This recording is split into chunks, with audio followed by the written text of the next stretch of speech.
తప్పు చేయని మనిషి కోసం, తప్పు జరగని రోజు కోసం, అసలు ఏ తప్పు జరగకూడదని ఒక పని కోసం ఎంతో కేర్ తీసుకుంటాం. బట్ ఏదో ఒక తప్పు జరిగిద్ది, మూడు మొత్తం మాడిపోయిద్ది. కానీ తన బాడీ మొత్తాన్ని గాయాలతో నింపేసుకొని ఏ మేకప్ లేకుండా మన ముందు నుంచొని తన నుంచి ఏం తెలుసుకోవాలో తేల్చి చెప్పగలిగే glassy textured, unfiltered and grit filled gemstone is emerald. ఇది నేను ఇలాగే ఉంటాను. పరిపూర్ణమైన అసంపూర్ణాన్ని లోతుల్లో దాచుంచిన కథని అని మనందరికీ చెప్తున్నట్టు ఒక టఫ్ లైఫ్ స్టైల్ని ఎక్స్ప్రెస్ చేస్తూ చాలా కామ్ అండ్ ప్లెజెంట్గా కనబడింది ఈ ఎమరాల్డ్. ఈ సొసైటీ సక్సెస్ని కన్ఫర్మ్ చేయడానికి రాసి పెట్టుకున్న చెక్ లిస్ట్లో ఏ ఒక్క క్వాలిటీ నా దగ్గర లేదు. బట్ ఎవ్రీ ఫేజ్ని ఫియర్లెస్గా ఫేస్ చేసిన ఫింగర్ ప్రింట్స్ మటుకు నా ప్రతి ఇంచులో ఉన్నాయి. అందరికీ నచ్చడానికి నేను వజ్రాన్ని కాదు, చాలా తక్కువ మందికి మాత్రమే అర్థమయ్యే నిజాన్ని, మరకతాన్ని. Rules don't apply to me. I lived every inch of my journey. I was the lead in my own story. I am real, raw and bold. అని డిక్లరేషన్ ఇచ్చే ఈ gemstone birth is a silent and secret story. ఈ భూమి బతికే ఉన్నానని గుర్తు చేయడానికి అప్పుడప్పుడు కదిలిదిలే. వాటినే టెక్టోనిక్ మూమెంట్స్ అంటాం. అలాంటి టైమింగ్లోనే జరగాల్సిన మిరాకిల్కి ముహూర్తం కుదిరిద్ది. వేడితో మరిగిపోయి కూల్ అయ్యాక ఫామ్ అయిన బెరీలియం రిచ్ మ్యాగ్మా రాక్స్, చల్లటి గాలుల మధ్య సముద్రపు అంచుల నుండి పుట్టిన chromium and vanadium rich sedimentary racks.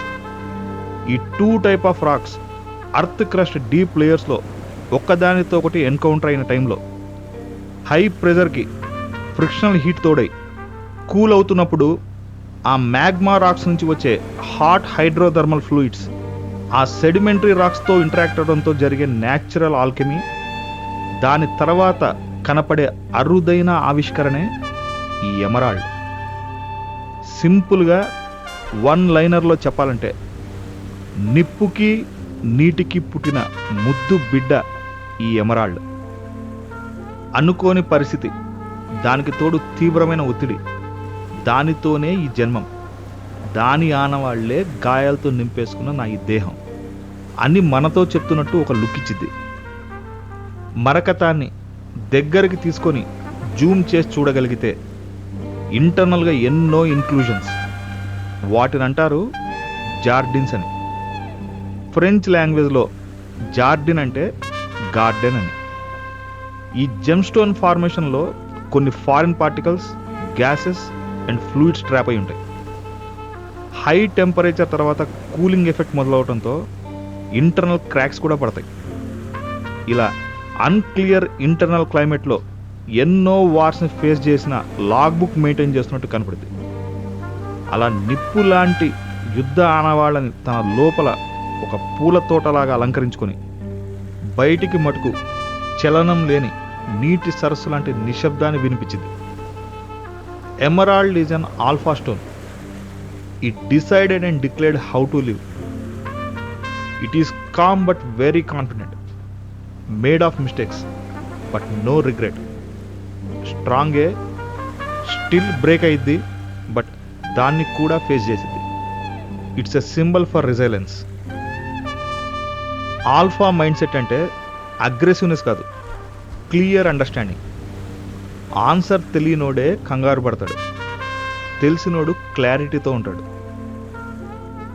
ఎలాంటి ఇన్ఫ్లుయెన్స్కి బెండ్ కాడు కాబట్టే ఒక ఇగ్నోరెంట్కి ఆల్ఫా మైండ్ సెట్ ఎప్పుడూ అరగెంట్గా కనబడతాడు.